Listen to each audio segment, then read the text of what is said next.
average U.S. family will throw away as much as $1,500 worth of perfectly edible food each year. This waste costs our economy significant sums of money, but by avoiding this needless waste, we can redirect those funds to invest in infrastructure and services to divert that material from landfills.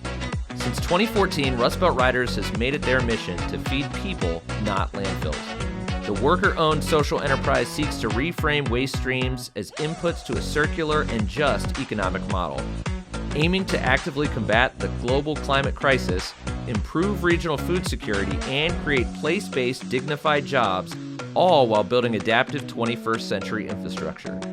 Today on Small Business Big Conversations, Dan Brown of Rust Belt Riders.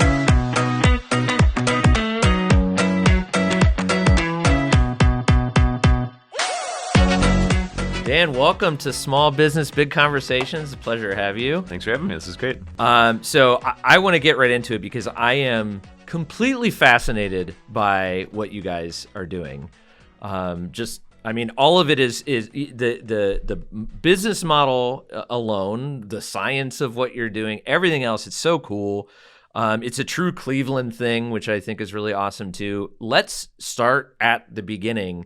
Like, where did the idea for Rust Belt Riders come from? Yeah, I think it's a confluence of a number of things, right? I think that I started this with my buddy at the time and soon-to-be business partner, Michael Robinson. Mm-hmm. We both had very similar interests. We were very interested in sustainability, in economic development, and so our paths crossed. He moved to Cleveland. We had a sort of very strange invite to him to move back to Cleveland, or move to Cleveland, and I was working at nonprofits and community development during the day. On nights and weekends, we were working at restaurants. And then when we weren't doing that, I'd started a community garden at East 40th in St. Clair. Mm-hmm.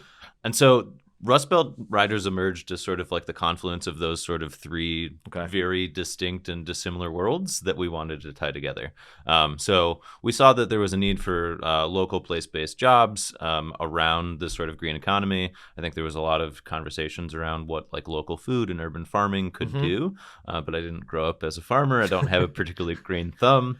But then we were also working at these like fancy farm-to-table restaurants where you could know the name of the pig or the chicken on your entree and the name of the farmer where your greens came from. Important stuff. Very important stuff, absolutely. And I think that but what we saw was this disconnect, right? There was the farm to table movement, but there was no table to farm. It for us was an opportunity to do work that people might not have otherwise wanted to do. And we figured that if we could sort of stitch those things together and be a conduit for people, that more people would be able to divert food from going to landfills, which we would later learn has a really, really big environmental and economic cost to our society. So, you're doing something that no one really, in the area even was kind of thinking about, or maybe they were thinking about it, but they weren't putting it into practice. How do you get started with collecting this food waste, building the business model around it? You've obviously, you identify the problem, but how do you come up with start to come up with the solution? Well, in our case, it was a few $1,000s, a mountain bike and a trailer to attach to the back of the mountain bike. But in all seriousness, we didn't really know where to start. We were pretty active in the cycling community. We didn't have any money, and so we figured we'd start where we could. We knew that we knew how to ride bikes. We knew that we had friends that were welders, and so they could maybe attach some sort of trailer to the back of a mountain bike. We knew that we were working at a restaurant, that we could throw some weight around and convince them, hey, would you pay us to move your food scraps? Mm-hmm. We had a community garden that needed to improve the quality of its soil, and so we could learn how to make compost. And so I don't think that we initially started it with the intention of this being, a multi-million-dollar a year business. We started it because it was a need that wasn't being met. Right. We saw when you work at a restaurant or when you cook at home, you can't help but notice the amount of food scraps that you're throwing away. And it became a thing that we couldn't look away from. And we knew that there was, hundreds of other restaurants and cafes that were throwing away the same amount of material that for a gardener, for a farmer is gold, is valuable. And if you could just reframe this material as not a waste stream, but as a resource stream, we thought that we could start changing people's minds. So you started it, to make a difference more than anything, but it is business. It's real business, especially with, the size of for the size of the city that Cleveland is, the culinary scene is big. Yeah. And that's a big difference that you guys can make. How do you get in? How do you get in touch with? You started in, you if you're in the kitchens, some of the people, and people go from one restaurant to another and that sort of thing. But exactly. So I think that it started with the network that we knew, right? Yeah. And then I think I studied ethics in college. My business partner studied social and political philosophy. So between the two of us, we didn't have like an accounting class or a marketing class or even like a business fundamentals class between us. And so when we started getting some traction here, we were hearing from other businesses that were outside of our network saying, hey, what you're doing is interesting. I'd like to use your service. We thought it was prudent to sort of go through like a business incubator. And so we went through, we were the very first cohort to go through it's called Sea Change. So it stood for Social Enterprise Accelerator. We went through, I think it was a 16-week cohort to learn all about your value proposition, building a business model, understanding your competition, things like that. And we were fortunate to come out sort of the top prize winner there. And so I think we won like $35,000 or something like this. I promptly quit my job, which was maybe a little aggressive, but we wanted to go all in. And so through that process, we learned a lot of the things that we didn't know.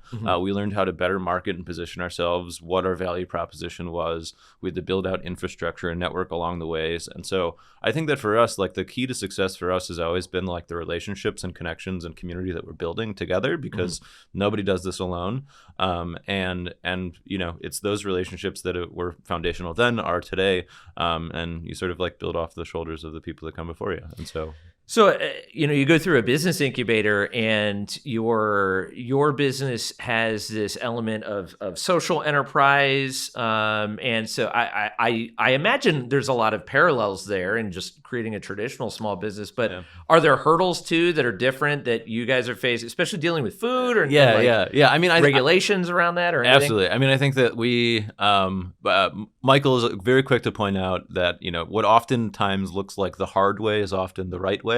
And I think that we've just tried to make the right choices at every step in the journey. And for us, that acknowledges that like we're not a high tech VC backable firm that's going to go public. So we don't appeal to a lot of people in that way. Most people, even today, still mistake us as a nonprofit, which we're not. That's not to say that we're wildly that we aren't we don't have the capacity to be profitable, but it's more to say that like our primary constituents are the people we're serving, our community, our staff, and our planet, right? And if you keep those things in balance, you can sometimes turn off a lot of funding vehicles or growth opportunities that might be a little bit more apparent to a more traditional company. And so I think that I mean we've had to learn a lot about a lot of different things. We're close and friends with a lot of environmental groups. We're close and friends with a lot of VC firms. And investment banks and things like this. But we need to know a bit about science. We need to know a bit about consumer marketing, you name it. And so you have to wear a lot of different hats, and you have to know your lane. And I think that for us, going back to asking the questions of like, what are our core values? Who are we? What do we want to be when we grow up? Are the things that keep us on the right path. So you guys are making a difference in the community for sure. You're making a difference in Northeast Ohio. You're also making a difference in the lives of a lot of the folks that are working for you now and that are part of the company. We are going to take a quick break. We're going to discuss that and more when we come back with Dan Brown of Rust Belt Riders. Stay tuned.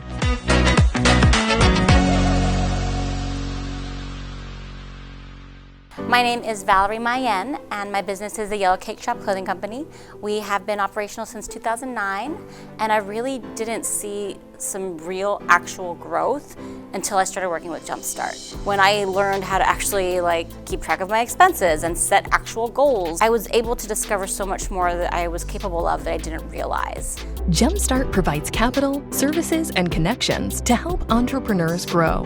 Get started today at jumpstartinc.org. We are back on Small Business Big Conversations with Dan Brown of Rust Belt Riders. Dan, I want to talk to you about your approach as a business owner. Your business is unique on its own. Your business structure has changed to become unique. Before we get into that, I'd love to hear about your just your mindset as the co-founder and as an entrepreneur and how that plays into running a business like this. Yeah, I mean, I think that we take a lot of inspiration from a lot of different organizations and businesses, and we are students at the end of the day, right? We're trying to learn, we're trying to evolve, and I think that we grew up in a time where like business as usual didn't serve the vast majority of people. And so to try and redo things in the ways that it's always been done just didn't ever seem like a thing that we would explore. And so so I think that like a growing mantra within our organization is that like how we're doing our work is just as important as the work that it is we're doing, which is to say that like, sure, I could pay minimum wage. We could avoid paying healthcare and benefits to our employees. We could not take their perspective and lived experience into consideration. But we think that we're a stronger, healthier, more resilient organization when we do. And that puts us in a sort of weird place because there aren't a ton of models out there to look to aspire to be like and like learn with. But I think that you as you do this work, you both gravitate towards other similar organizations, and similar organizations gravitate towards you. And through that, there's been a lot of really cool open collaboration with companies that look a lot like us and companies that look nothing like us. And so, locally, there's like the Evergreen Cooperative Network. That's awesome. We work really closely with Phoenix Coffee, who themselves just converted to become a worker-owned cooperative. And so I think that, we're constantly taking inspiration from where we can find it. Yeah. We're constantly humbling ourselves to recognize that we don't have it all figured out either. Well, you talked about so obviously, okay, we can pay better than this, or we choose to do so for the benefit of the company and the employees there. But you guys go beyond that. You mentioned Phoenix is a co-op, but you are now a co-op, correct? So for anybody that doesn't even may not know what that means, I mean, most business, okay, there's the boss and there's a manager, and there's the owner and there's some employees or whatever. Yeah. This is totally different. Yeah, it is absolutely totally different. I think and at the same time is not so alien as to not work, right? Yeah. I think that cooperatives have existed as long as businesses have existed. It's just like maybe not the most predominant modality of doing business these days.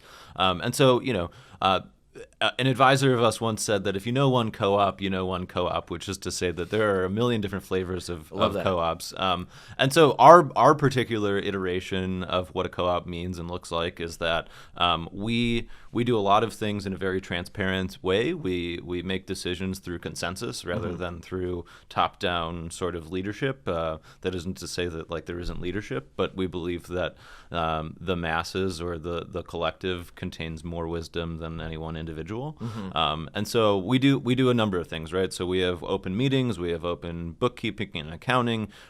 People can ask questions as to why we're paying this much for marketing or on trucks or on leases and propose perhaps a different approach. And so we invite people to be as involved as they wish to be or as absent as they wish to be, right? We don't expect everybody to come in and want to have this be everything they think about day in and day out. Right. But for those that wish to sort of like really understand the guts and the plumbing of like how does this work? Why do we do things this way?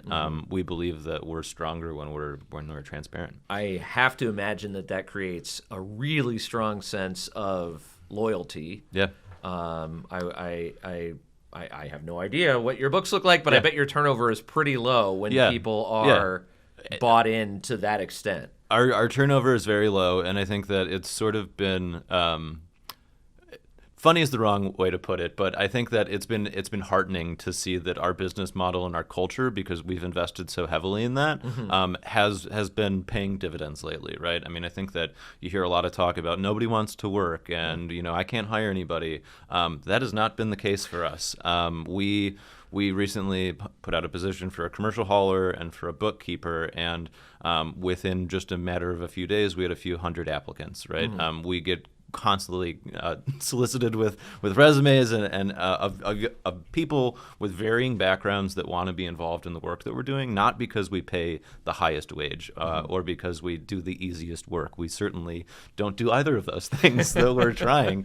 But it's because like this is a place that you can go to work where you can be seen, you can show up as your full self. Yeah. You can feel dignified in the work that you're doing, feel recognized, and know that you're making a meaningful difference both on climate change but also community wealth building. And I think that is an unfair advantage that we have, right? I think that people talk a lot about, what is your unfair advantage? What's the secret sauce? And for us, an early advisor told us that culture eats strategy for breakfast. And so I think that we've invested heavily in our culture and continue to, right? And I think that culture needs to change with leadership and with the people that are part of your team. And so we don't do things the same way that we used to when there was just 4 of us on bikes. We look different, we are different, we operate different, and we have to, right? And I think that the static nature of a lot of business structures is actually a really extreme sense of vulnerability and rigidity that that prevents people from being flexible and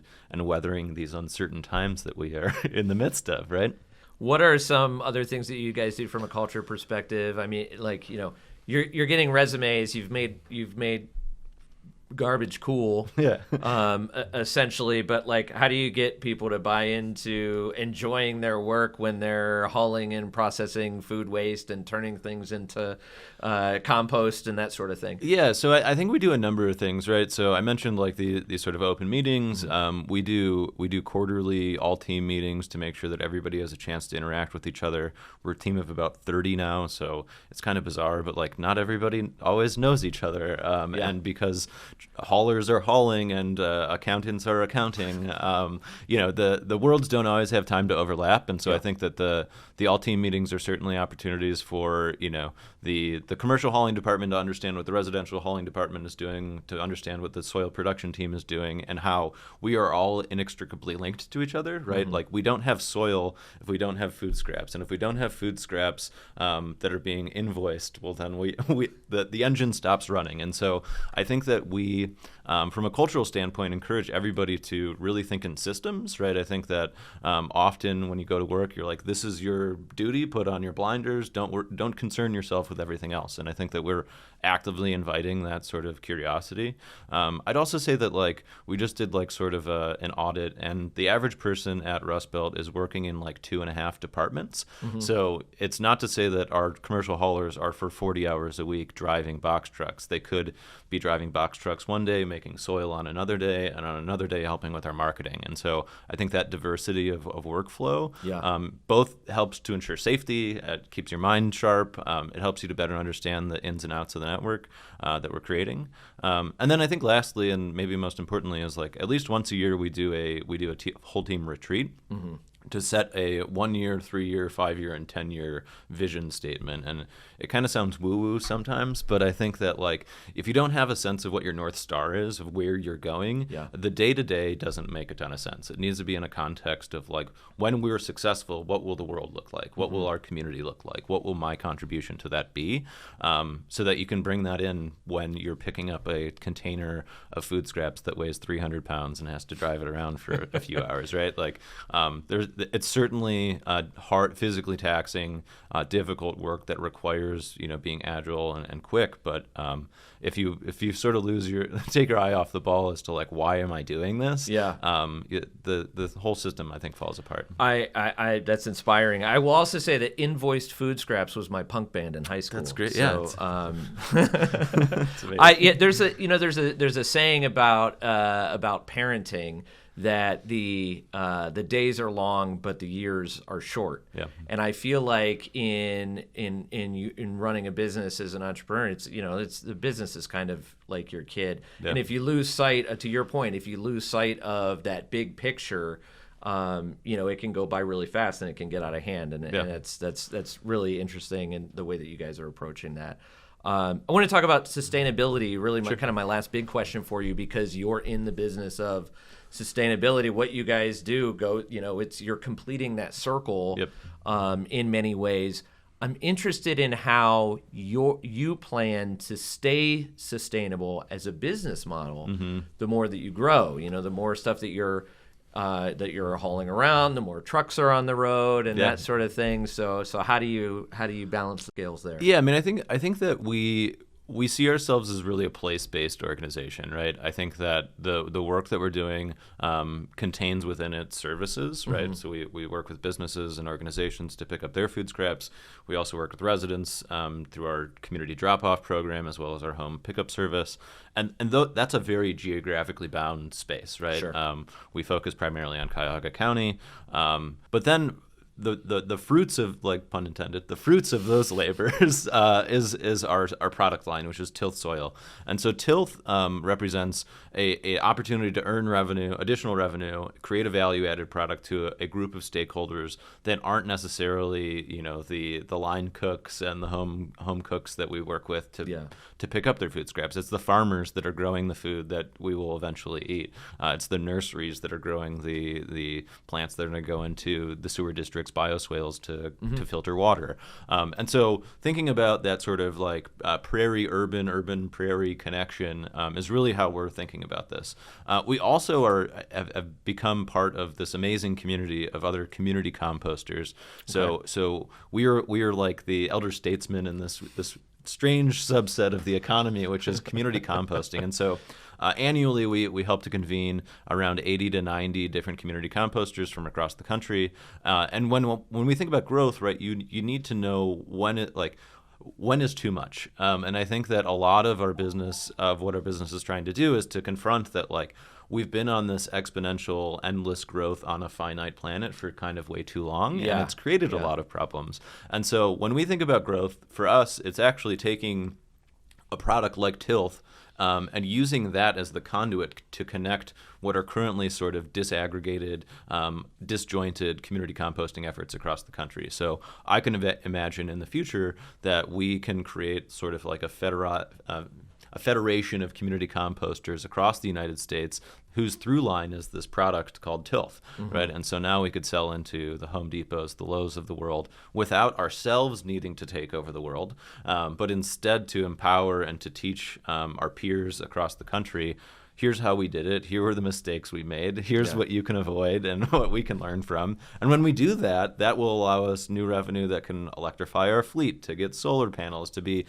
truly net zero. And I think that like we're working with Case and a number of other researchers to like really truly quantify like what is our environmental impact right now. And we believe that we're carbon negative, but the jury's still out. We got to do a little bit more scope 1, 2, and 3 analysis on that. But yeah, I think that we for example, like we helped a business in Cincinnati get started.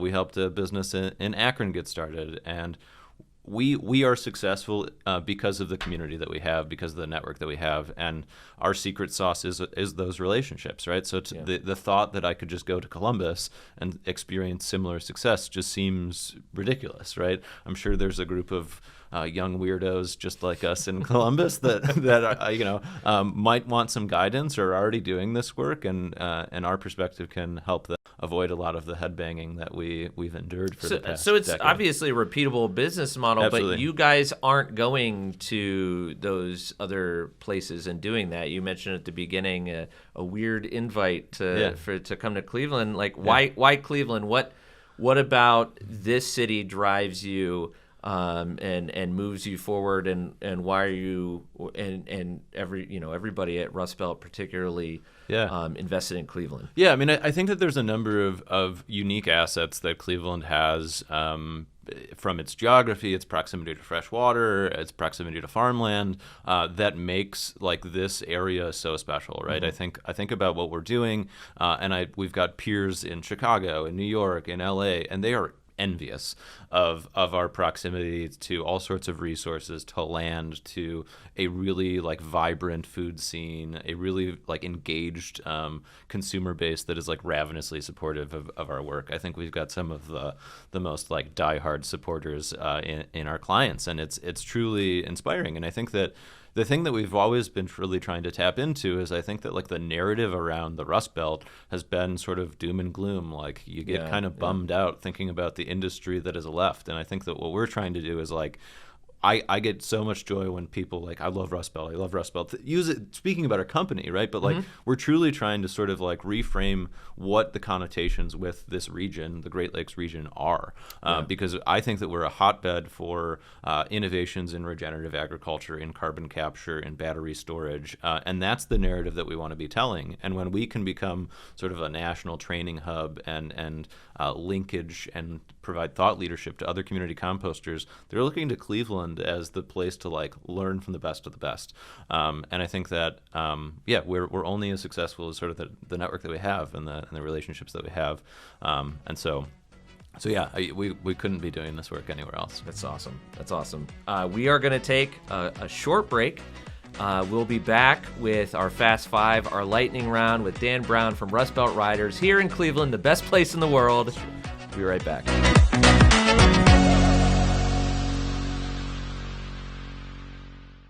Entrepreneurship is the heartbeat of thriving economies. My name is Dana Capers, and I am the Community and Economic Development Manager for Fifth Third Bank, Northern Ohio region. Fifth Third's vision is to be the one bank that people most value and trust, and we really work hard to improve the lives of our customers, our community, and our employees. So my role in the organization is to really help connect our bankers to organizations, communities, civic, government, all those entities that really help them do just that, to improve the lives of the people around us. Jumpstart helps startups and small businesses go further, faster. From our perspective, we really focus on helping our customers with their finances and their day-to-day planning and those things.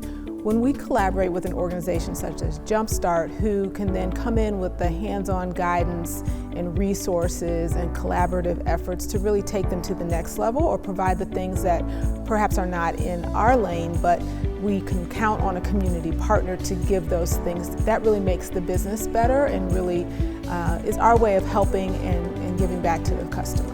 Through capital, services, and connections, Jumpstart provides accessible business growth assistance for diverse entrepreneurs.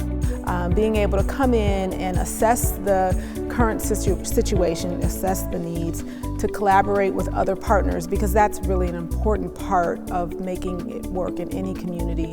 And then to implement the programs and the processes, whether it's through the Business Growth Collaborative or other initiatives that the great folks at Jumpstart see as a need, that's the impact on the community.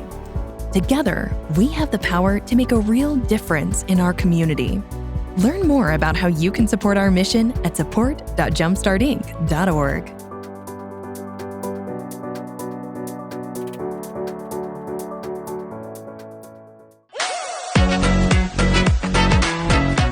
We are back on Small Business Big Conversations with Dan Brown of Rust Belt Riders. Dan, it's time, the lightning round, the Fast Five. This is my favorite part of every show. Here's how it's going to work.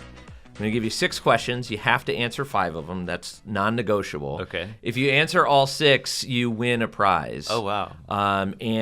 The prize this time is going to be all the food scraps that my picky daughters don't eat for a week. So, we will uninvoice it. It'll just you tilth it into. Is tilth a verb, or if you make tilth, do you tilth? So tilth is actually a noun and an adjective. All right. It describes the quality of soil that is suitable for planting. All right, I'm learning lots of things. That's not one of the lightning round questions, but here we go.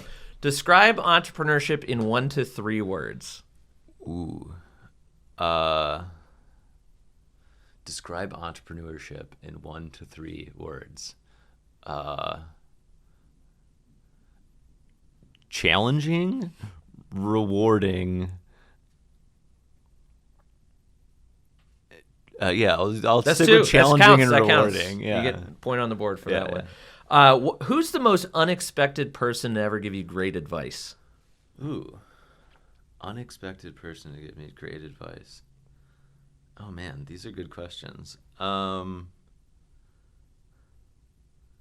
gotta think about that. I mean, a lot of the people that have given me advice, it wasn't unexpected. So I gotta think about oh man. You want to come back to this one? Yeah, we'll Put a come pin in back to that that one. one, Okay. yeah. All right. What's your biggest pet peeve? Ooh, redundancy. What's your biggest pet? No, I'm kidding. If you had to get paid in something other than money, what would it be? Food. All right. Other than your own, what's your favorite Cleveland small business? Ooh.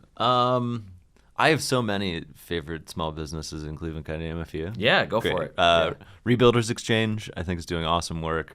Phoenix Coffee, I love their business model. The people that work there, their coffee keeps me caffeinated and fueled. Other small businesses. Those are, Berry Insulation. I think that another worker-owned co-op that is doing home weatherization insulation work. I think they're doing super important work. Those come to mind. Excellent. What shows are you binge streaming right now? My fiance and I are watching The West Wing, which I'm like obsessed with, but also watching Last of Us, which just had their season finale yesterday. It's really good. I have not seen the finale, so no spoilers. No spoilers, yeah. All right, and let's go back. Who's the most unexpected person to give you great advice? Unexpected person to give me great advice. I want to say like some cartoon of some sort. I don't know. Who's it going to be? I don't know. This is a challenging question. I just can't think of unexpected people. I can tell you plenty of people who I'd fully expected that gave me good advice. I don't know. All right. Well, I'm sorry that you... I know. I don't get to take the food scraps. So. are going to win the prize. Look, I said at the beginning of this, Dan, I'm completely fascinated by everything you guys are doing. I think it's fantastic for not only the region in Cleveland, but for the world and what you guys have created, and the fact that it's just being amplified in other cities is encouraging and hopeful for the future. I'm totally bought in on Rust Belt, so I appreciate you taking the time out of your day to come talk to us. Before we go, let's get some plugs. How do people find out? How do people get involved? What else are you working on? Yeah, now is your time. Great. So a few just updates. So one really exciting thing that we have going on right now is we were selected as the consultant for the city of Cleveland to develop a roadmap for food waste diversion for all Cleveland residents. So we are a few months into that project, and within that contract, we are also providing composting services to the West Side Market, which is super big. So we're really thrilled and honored to have been selected for that. But I think that if you all out there want to get involved, rustbeltriders.com is where you can learn about our residential services. We've got drop-off services, which start at $10 a month, and then home pickup services, which start at $30 a month. But if you don't want to deal with the food scraps, you could just the next best way to support us is by buying our soil. So gardening season is upon us, and so visit tilthsoil, tilthsoil.com to get all organic potting soils, raised bed fill mixes, houseplant mixes, you name it. We make all those right here in Northeast Ohio. Dan, thanks again. Really appreciate all your time. My guest today has been Dan Brown of Rust Belt Riders. You can learn more about composting services in Cuyahoga County by visiting rustbeltriders.com and get updates on Instagram at Rust Belt Riders. Thanks again to Dan for joining us today. Thank you to the amazing folks at Bar Studios for hosting us and working on the production side. Thanks to the team at Jumpstart for making all of this possible. And of course, thank you for tuning in. I'm Freddie Coffey, and we'll see you next month on another Small Business Big Conversations. See ya.